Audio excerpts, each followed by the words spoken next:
Warning, the following episode contains descriptions of violence, adult language, and death. Viewer discretion is advised.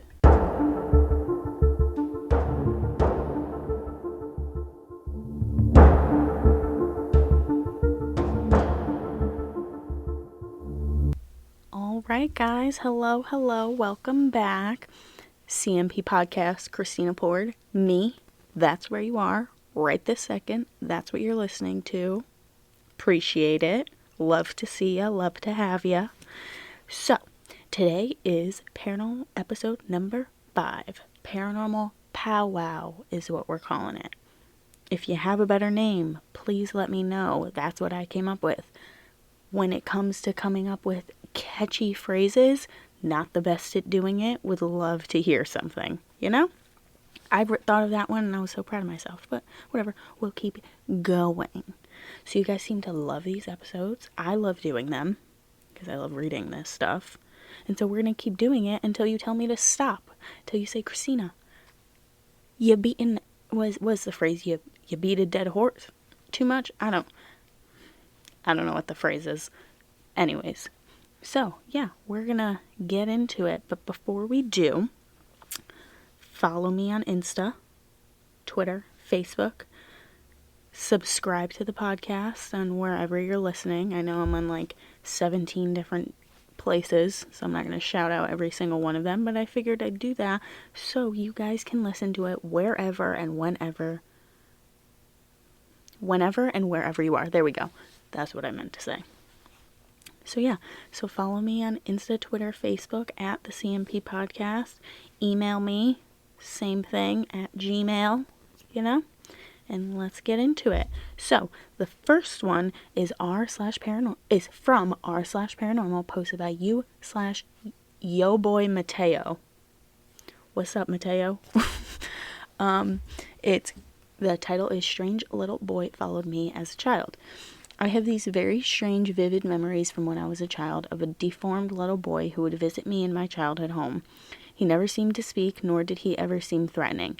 I have 2 very vivid memories. One time I snuck out of my bed with him and went downstairs when we hid around a corner so my mom washing dishes wouldn't see us out of bed, and the second memory I have was of me trying to fall asleep and looking up and seeing this little deformed curly-haired boy peeking over my bedside and trying to play peekaboo with me. I remember being so scared, I buried my face in my pillow so I wouldn't have to see him because he scared me so much, but like I said before, he never seemed to have ill intent. I have other very faded, cloudy memories of him, but those are the 2 that I always revisit in my head. A small part of me believes it possibly could be nightmares as a child that I had that I'm just getting mixed up as reality, but a large part of me believes it was reality. The memories just feel way too real for it to be something of my imagination. Does anybody have any ideas what this little deformed boy that visited me could have been? I personally think maybe it was this is super sad, but maybe he got killed in the house and his spirit is just there, and the reason he's deformed is because of the way he got killed, or maybe a disease he said. I mean, think about it, in the 1900s, medicine was only so far, and even now people still are born with some deformed in some ways, which is super sad when you look at that. But just there's a bunch of different diseases that babies can be born with, even a cleft lip. So maybe that's what it is, and maybe he's just wanting to play. But if he feels like he doesn't have ill intent, he's just a little boy, he wants to play because he has no friends. He's a ghost. You never know, Alright, next one. That was a short one. I'm gonna do we're gonna do 8 today because I think 2 of them are short. Mind you, I haven't read any of these yet. I just look at the titles, so we're gonna find out. So it's r/paranormal, posted by you/Jasmine_hiatus. Although these things happened when it was light, I'm still worried about what I might see in the dark, is the title. I live in a loft conversion above an old pub in 2016, which was rumored to be a funeral home or a butcher's in the past. I lived there for a few months while I was back from university for the summer. After a little while, strange things started to happen. The first thing I remembered was that I was in bed about to settle down to sleep and heard a voice right next to my ear saying, "Turn the light." I froze. The voice repeated this phrase a couple more times, but I just sat there until my partner came into the bedroom. The light was on, so I was scared to turn it off. What if I saw something scary? We slept with the light on that night. Another time we were watching videos on the TV through a laptop hooked up to the HDMI port and had paused and walked away to the other side of the room. Suddenly it started playing by itself when nothing was close by to click the mouse, and it wasn't on YouTube, etc., where it automatically plays the next video. My partner and I looked at each other and neither of us could come up for an explanation for it.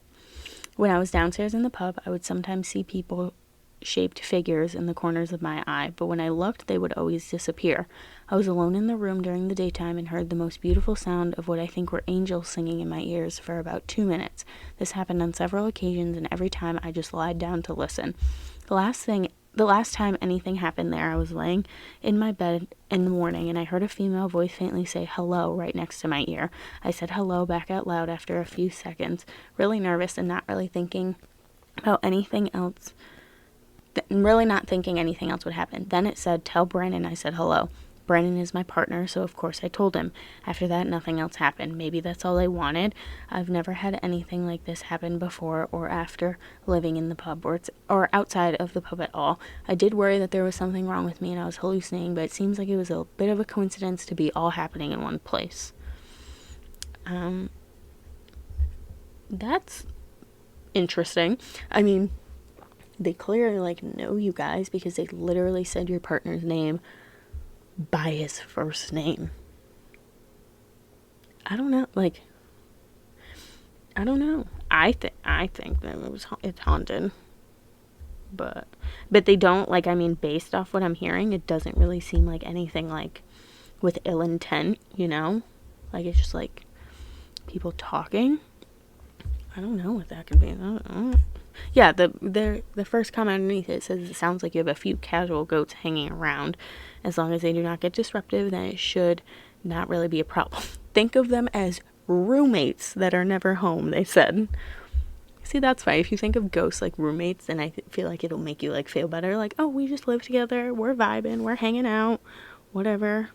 Because I feel like once you're oh, there's something that I can't see watching me, that's when you start freaking out. But if you're oh, they're ghosts, because they're not going to go away, there's a reason they're there. If they're nice ghosts, granted, if they're demons trying to hurt you, you can expel that shit. But sometimes it's just ghosts who they used to live in the house, they were around the area, for some reason they're still there, and they're not going to bother you, They might talk to you sometimes, but that's it. So this person says, as a double check, I would invite a friend with a dog to come over. Dogs and cats can sense energy and intention, so if he's chill with the place, then you're fine. That's smart. I never thought of that. That is so true. Because when a dog, like he said, dogs just, they can sense, any animals, they can sense energy that we're not, and they say, animals can see ghosts and, any sort of, natural disasters. They can, they'll start, freaking out and stuff. I think there was a show on Discovery Channel or, National Geographic a couple years ago, talking about that. But that's a good idea, without having to, ask, a priest or anything to come in and, being can you send, it's, an unbiased opinion, it's an animal. It's gonna tell you whether you want it to or not, All right, next one. It's posted in r/paranormal, posted by u/ultra-instinct0. The title is, "This is weird, can someone explain?" Can someone please explain what happened to me? Alright, so I was brushing my teeth at night, at 9 in the bathroom. There was a water bottle on the counter sink, and it just randomly started, sliding to me, slowly sliding to me, I could see it sliding clearly, but it wasn't fast, it was trying to hurt me. It was it was trying to scare me or just joke with me. I love paranormal stories, but I'm super scared of the paranormal, but for some reason I wasn't when I saw it sliding. See, let's pause right there. Super scared of the paranormal. I do not think you need to be scared of the paranormal. There are things that are in the paranormal world that are scary, but you do not need to be scared of the paranormal world as a whole, unless you know. And like, I also feel like if it's something that's trying to hurt you, like, you're gonna know right off your first interaction with it, like, you're gonna either feel the energy or it's gonna do something that it's like you can physically feel like it's not a good thing. But like they said, she wasn't scared when I was saying it because her body and like the energy in the room, it wasn't negative. So you do not need to be scared of the paranormal as a whole, like, you can accept it and respect it and take it as a case by case basis, because there are things in the paranormal world that are scary, like demons, like they're trying to hurt you. But I don't think you need to be scared of the paranormal world as a whole, I mean, it was clear. It was just like sliding the bottle. It was letting you know that it was there, I feel like. It was letting you know, like, hey, I'm here. Here's some water. Just so you know, like, I'm around, That's what I think it was. There's no reason to be scared of the paranormal world as a whole. Granted, if they're, like, throwing the water bottle at your head, then, yeah, be scared a little. I mean, obviously, if anyone throws something at your head or does any harm to you, like, you're gonna be scared of it.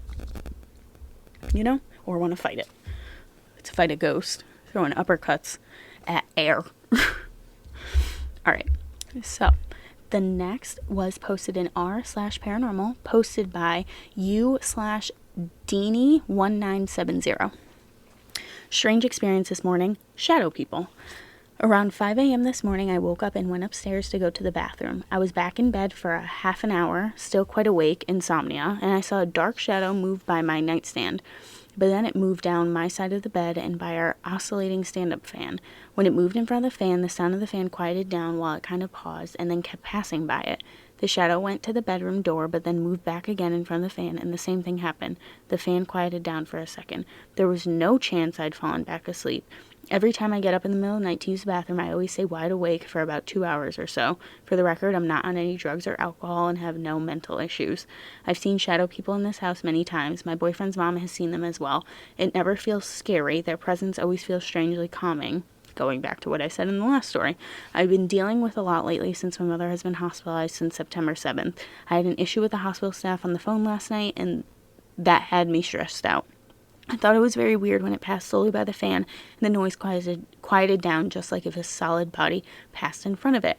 See, she's not scared of their presence. It's calming. I feel like they're watching over her, Like, they're letting you know we're there. We're watching, because, see, she was stressed out. So their energy is calming to her. So just by them walking in the room and her seeing them, she calms down. When she wasn't calm before because she was stressed out about what's happening with her mother. You see what I mean? And yeah, when they pass by thing, because ghost shadow people, like, they can still physically manifest in a way. Like, they're not going to be like a body like you and I are, like, just like being able to touch ourselves, but there's still going to be like part of them still there. There's still like energy and there's still like matter moving, Interesting. So, I mean, I would just take it as it is, like, just accept them, welcome them in a way. Obviously, be careful. I would definitely get someone to like check out the house, because something I've also have read about some things that they'll come off as calming, so then you can be like, oh yeah, like embracing them coming in, and then like they're like smart, like they're like, if they embrace me, then I can do some shit and then I'm stuck to them forever, That's all I'm gonna say. Next one, it's posted in r/paranormal, posted by u/Larmageddon. I keep on subconsciously feeling / seeing something that will happen in the future and instantly forget it afterwards. Alright, so I'm not 100% sure this is the right place to post this, but here goes nothing. So for some reason at random times of the day / night, I keep on seeing or feeling something that happens a few days later. The way it works is that I have this feeling for a slight moment alongside with knowing where I'll be, and then forget it afterwards. After I experience that thing, which is predicted randomly, there's a huge feeling of deja vu, and I get the memory back afterwards, yet it looks extremely blurry every time I try to remember it. If you're still confused on how it works, imagine 2 different files from a PC. One of them is corrupt while the first one is clear as day, and I'm able to remember both of them, yet one of them is very confusing. I've had this happen for as long as I can remember, yet it still confuses me to this day. I don't know, maybe you're like a medium, or like someone that can like see the future, but you're not like, you haven't like harnessed the power enough. Like it's like your body like telling you like it's there and you can like see the future, but you haven't like, because I feel like no matter what, every skill in life you have to like craft it. Like, you know, like there's some things you're born to be good at, but like even like this podcast, for example, like there's a difference between my first episode and now. Like, as you go through in life and you keep working at it, it's going to get easier to do, you know? So I feel like this might be something like that, where she or he, doesn't say, has the energy and the quote-unquote powers to, like, see the future, but they've never, like, worked on it to, like, make the visions clear. So that's why it's still, like, blurry. Does that make sense? Am I rambling? I hope that makes sense. That's how I'm taking it, personally. Someone commented underneath saying that it happens to them as well, not daily, but like a few times a week. And when they go out, it happens when they like see people. So like, maybe they're like mediums, or like, where are the people that can tell the future? Psychics. There we go. Psychics. Maybe you're a psychic. There we go. Moving on to the next story. This is posted in r/paranormal, posted by you/Nick Julius. My encounter with the Daitengu, it's Daitengu. Daitengu? I think that's how you say it. I'm not 100% sure. Please let me know if I'm saying it wrong. Alright, so to preface, this happened about 3 months ago. I had no idea what was happening until I did some research. This happened over about the span of about 1 month. The first week, we had new plumbing put in. I'm about to sleep, and before I do, I head off to use the bathroom. While I'm browsing Reddit, I hear laughter. Brushing it off as my girlfriend's mother, I keep about my business, but for a split second, I listen further. A very short bit after I return to business, I hear another bout of laughter. I finish up and peek my head out the door, expecting to see her mother. I don't, but I hear another bout of laughter. Jumping and yelping, I race to our room. I have sensory processing disorder, hearing things often, so I brushed it off and told her it was a spider. Week 3. Oh, we just jumped from the first to the third. I'm looking for week 2. We just went right to week 3. All right then. Week 3. I've never had sleep paralysis in my life. No shadow people. Very little paranormal occurrences have happened to me. The few that I have, I know what they were for a fact. I fall asleep like normal, but in the middle of the night, I feel myself wake up. Not being able to move, I look to the edge of my bed. Feeling a wave of dread, I look to see a small cloaked figure with a red face and a long nose. He's holding a sort of bow staff, and he's looking at me. Having SPD, sensory processing disorder, I never really sleep deeply, so after a good few seconds of trying, I wake up in a panic. I brush it off as sleep paralysis. Week 4. Not much goes on here. I stand outside smoking a cigarette. Towards the end of the cigarette, I watch a thin tree stray in the wind in my backyard. When I go outside the next morning to light up, the tree is no longer there. I have no idea what to make of this. It's been weighing on my mind for a while. One night I got scared and called out that I really don't give a shit if they're there or not. Nothing has happened since. I've been practicing Buddhism since my recovery from severe hospitalization for sensory processing disorder when I was 16 in 2016. That's the only connection I've been able to make. I feel like I'm crazy, and I don't really talk about this kind of stuff with my family. I don't take any psychoactive substances. Sorry if this is stupid. Thanks, Nick. I mean, I don't think it's stupid. I think, like, if you can hear something, like, if you hear things, I mean, maybe it is his sensory processing disorder the laughing, but I mean seeing things. And sleep paralysis correct me if I'm wrong, but isn't sleep paralysis if, like, you can still see the stuff, see what's going on in front of you, but you're just frozen, right? Like, it's not like you're dreaming. And then lucid dreaming is when you can, like, look above you, right? I think that's the difference. But if you're seeing things, like, okay, so the hearing things, maybe it's, play devil's advocate, maybe it's his disorder. But the seeing the figure and the tree not being there the morning after, there's some shit going on. But this doesn't answer what a datingu is. What is that? Let's look it up really quick. Let's see. Alright, well, that doesn't... What is a datingu? It's a semi-human whose most prominent feature is a long nose and large wings. They often abduct humans, sometimes to torment them, but other times to teach them magic. Oh shit.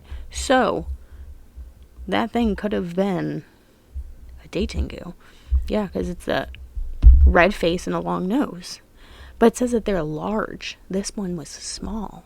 Maybe it's not. Or maybe it is. I don't know.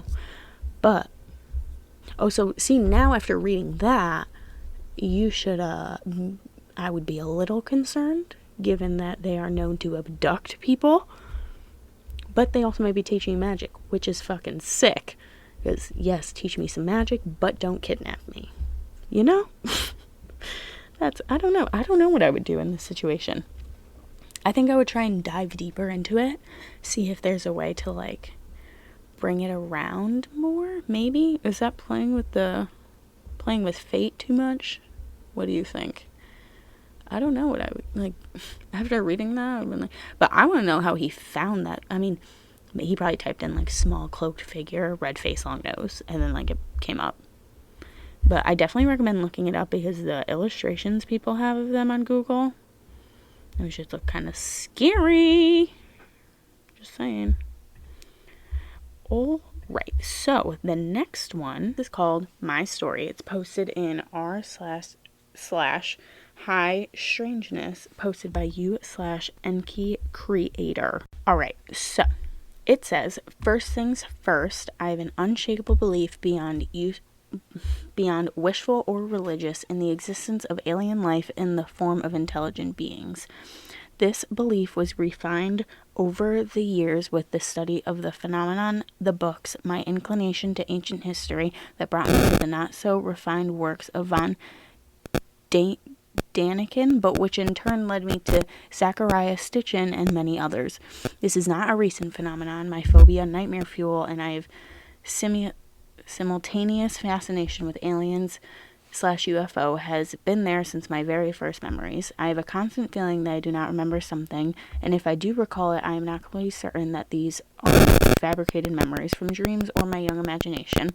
Following are some of the earliest memories I have between ages 6 and 12 to 13 in Italy.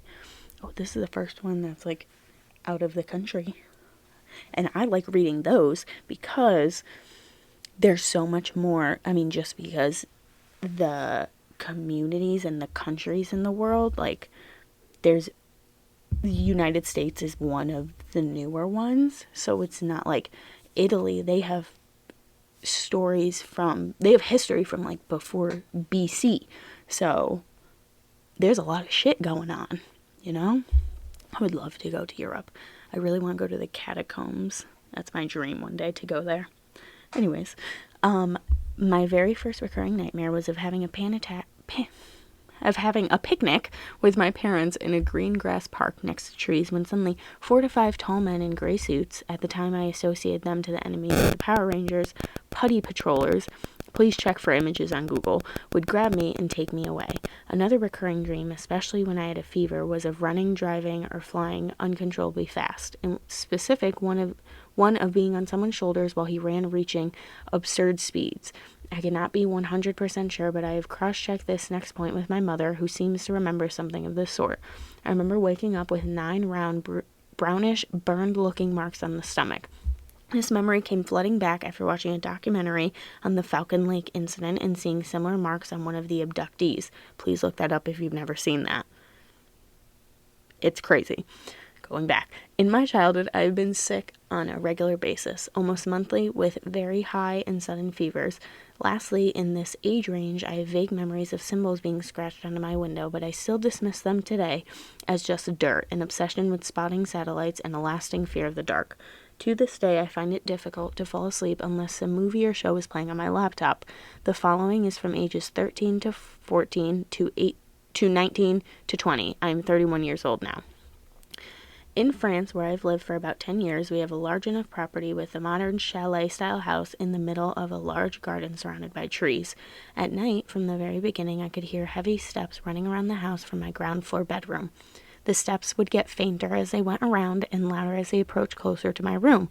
The time the steps took to run around the house in circles was way too fast, weirdly fast. Something worth mentioning is the stomping was clearly of two distinct footsteps and not of an animal running on all fours. This happened every night throughout the 8 to 10 years I have lived there with my mom. During this time, I cannot recall if it was while the running sound was happening, our garden developed a fairy ring, quite large in diameter, between 3 to 4 millimeters. I've read about them, and even if the name implies something fairy related, the explanation is of a fungus colony that takes the ring-like shape. Nonetheless, given all of the above, I thought it was worth of mention. During one of the summers spent in Italy when I was small, I have witnessed something I still cannot explain, and I was not alone. While with a friend at his grandparents' house playing in the backyard, we could see the lit lights of the 3 stories house in front of his. In particular, one window was lit in yellow light with the horizontal shades open and the outline of a man with both his hands up on the glass and his fingers moving as if playing with the shades. I turned to look at my friend, who in turn looked at me and freaked out. We both turned our heads towards the window, and the same shadowy outline with his hands up on the window and its fingers playing with the shades no longer had its head. It was headless and still moving. We ran away immediately, terrified. I have spoken to him about it 2 months ago. In the same bedroom mentioned earlier one night, while fully awake and conscious, something quite silly but terrifying took place. I was trying my best to fall asleep as I had school the next morning, and one voice as loud as here. My finger typing now said in my ear, "You're a penguin." I do not claim a connection with anything, and I do not know if the voice in my head, or rather in my ear, said something that sounded like that, or if in fact perhaps I am a penguin.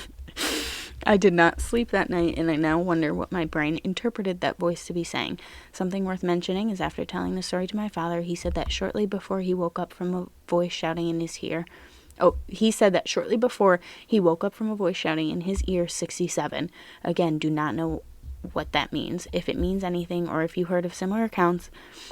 I have what I believe to be a small cyst in my arm. I can feel it and hold it between my fingers. It feels mobile.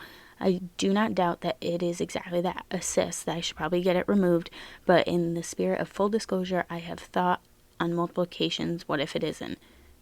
Now, we're fat. It just says today. Today, I am 31. I have an incredible girlfriend who believes me and a family who doesn't disbelieve me. I am passionate and studious in the phenomenon. I have the books, and they taught me about history, the manuscripts of Jung, who in its part taught me about philosophy and psychoanalysts. I have the military documents from more trustworthy sources, Greer and others, and less so, Tom DeLonghi. In any case, the strangeness quieted down since I moved to the Middle East in 2015. This guy's just a world traveler. I want that experience. I want to just travel everywhere. But it hasn't stopped, and my interest is boiling inside me more than ever. Just writing all of it down for the first time clarifies and sharpens memories, and I am sure I missed a few. I'm studying the region for historical features which could be connected to the phenomenon, and I have found rock carvings and omen clearly depicting grays within the humans. Just recently, my mother found a very strange foot of what we guess could be an animal in the same garden in the house in France. The skin is white and bloodless. The texture is chicken-like, but the size is too big and wide to be an avian, which is bird. But first of all, okay, so when he said foot, I was thinking a footprint. They found a physical fucking foot. What? Last week, they lay in my apartment in Dubai. Oh, now he's in Dubai? What the heck? I want to sit down with this man and speak to him. Turned on in the middle of the night while with my girlfriend. While driving, a low light orb was on top of my car, and as I was looking at it, it suddenly shot forward, disappearing at the horizon. My move to the Middle East has brought a lot of positive energy, as if lifted from something. I have started to go to the gym very regularly. My mind feels sharp. I am eating well and am driven on my career. I have a fantastic relationship with my girlfriend, and I feel good enough to share the above weirdness. That is all I can remember so far, but I do hope to hear your kind feedback. That's crazy. I mean, I definitely think, I don't know if it's aliens or like something else. Maybe it is aliens, but the guy had no head. Like, what? I don't know if, I haven't read a lot of alien stories. I mean, like I've said, I think it was like last episode or a couple episodes ago, I said like, I do believe in them. But I mean, yeah, there's a lot of stuff in here that's like, it's a lot of like, did I actually see that? And like unexplainable things. I definitely give him major props for like really like going with his gut and like diving in deep and trying to figure out what it is. Because I mean, when you experience so much of that throughout your life, like you want an answer for it, you know? Like granted, I haven't experienced a lot of like true crime and like violence and stuff like that. I've had my own experiences with the paranormal, but nothing like super crazy. But I want to make it my job where I delve into this. This is why I started the podcast. Like, I wanted to talk about things that I didn't know of before and I had never heard of before, and cases that I had never heard, and like really understand like, what is the paranormal? What are aliens? Why do people kill people? Like, those life questions. So I definitely give him major props for that. But I don't even have words for this story. I think there's a lot of shit going on. Something's like drawn to him and his family because he's had so much happen, you know? That's just, there's something going on. But I feel like there's not really like answers just yet of what's going, but he's like trying to find that. I'm saving that one, and if there is a follow-up from that one, I'm gonna let you guys know, because I want to know what ends up happening, you know? See if he figures something out. Alright, so the last one is r/paranormal, posted by u/burningrain85. It's called Phone Calls from Beyond the Grave. This is 100% true. If needed, I can probably find old posts on Facebook to provide to mods discussing it.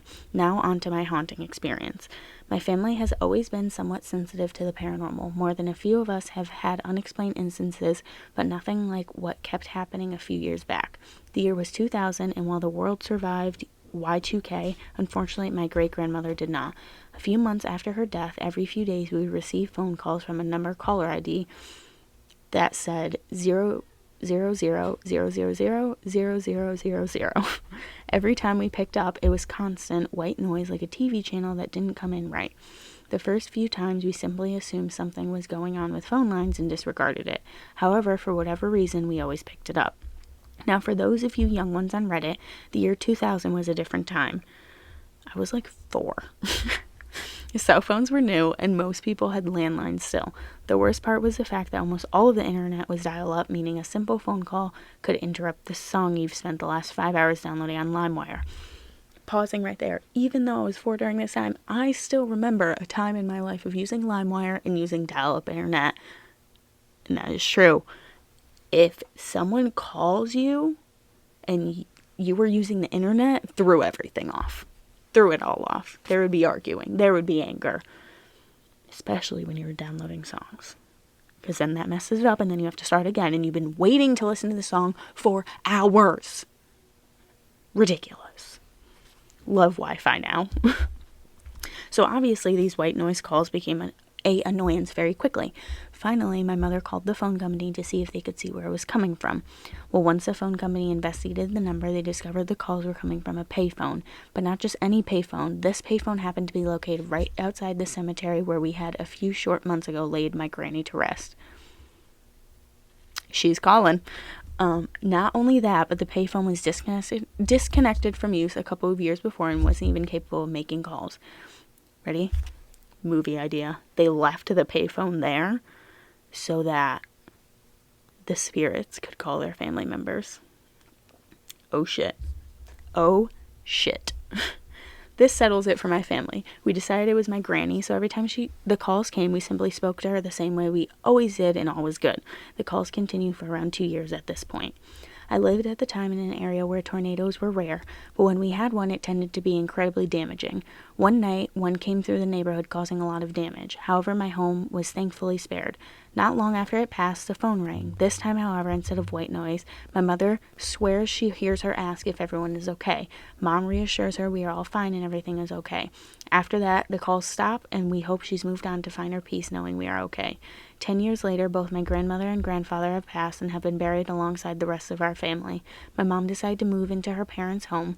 At the same time, I'm living with a boyfriend, and we decide to stop by the cemetery so I can introduce him to my beloved grandparents. Once I get back to the car, I check Facebook, and my mother had only 2 minutes before posted a photo of a phone showing the same 000 number and saying how after so many years she's finally hearing from heaven again. I call her frantic because I'm literally staring at the graves at that very moment. She received the call literally while my ex and I were standing there. My only assumption to this day was my family really didn't like my boyfriend then and was willing to call beyond the grave to make that fact known. That was the last call we ever received, but not our last experience. To this day, however, we still have the same landline number just in case they ever need to talk to us again. Oh, that's such a good one to end the episode on. Like, they're literally calling to, like, say hi. Like, that's so nice. Like, they just want to talk to you. They just want to make sure you're good. Like, they miss you. And that's so, like, comforting, too, I feel like, for family members. Like, oh, they're there, you know? Like, it really makes you feel like they're not gone. Like, they're still there. They're somewhere. Like, we will talk to them. We will see them. And the fact that she called literally right after the tornado and asked if they were okay. She's watching. She's watching you. She's got her eyes on you. That's why when you brought your ex there, she was like, oh, hell no, I don't like him. Get him away from my grave. I don't know who he thinks he is. All right, so that is it for this Paranormal Powwow episode 5. I hope you guys enjoyed it. We had some really good stories, discussed some aliens, learned some new shit together today that I didn't even know about, and just had a fucking blast. So, yeah. So, message me on Instagram, Twitter, Facebook, subscribe, comment, share this with your family and friends. Just keep growing this community, keep making it bigger and bigger and talking to more and more people. And maybe one day we can have like a meetup, you know, when like coronavirus is done. We can do like a show or something, talk about some shit. Would love to do that. So yeah, you guys let me know if there's anything else you want to hear. And on that note, I'm going to go take my dog out and go on a walk and enjoy this beautiful day. All right, so I'll talk to you guys later. Bye.